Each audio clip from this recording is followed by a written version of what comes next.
ತಪಸ್ಸನ್ನು ಮಾಡುತ್ತಿದ್ದವನು ಈ ಸುಪಾರ್ಶ್ವಕ. ಧ್ಯಾನದಲ್ಲಿ ನಿರತನಾಗಿ ಆನಂದಮಯ ಕೋಶದಲ್ಲಿ ವಿಹರಿಸುತ್ತಿದ್ದೆ. ಒಮ್ಮಿಂದೊಮ್ಮೆಗೆ ತಪೋಭಂಗ. ಯಾಕೆ, ಏನು ಕಾರಣ? ಧ್ಯಾನ ದೃಷ್ಟಿಯಿಂದ ತಿಳಿಯುತ್ತೇನೆ.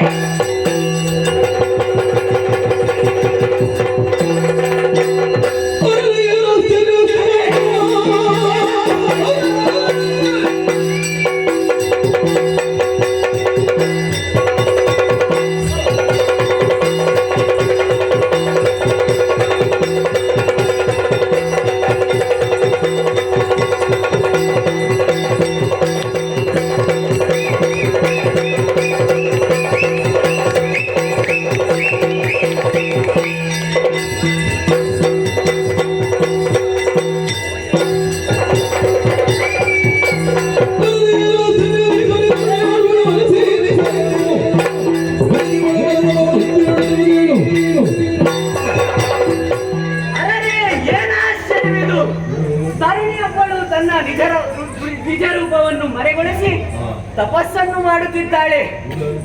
ಏನು ಉದ್ದೇಶ?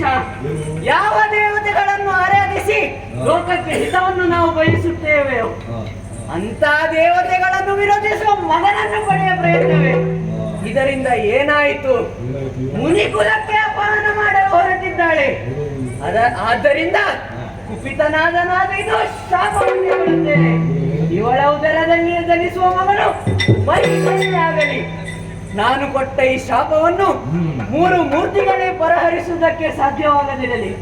ಇನ್ನು ತಡ ಮಾಡುವುದಲ್ಲ, ಸುಸ್ಥಳವನ್ನರೆಸಿಕೊಂಡು ನಡೆಯುತ್ತೇನೆ.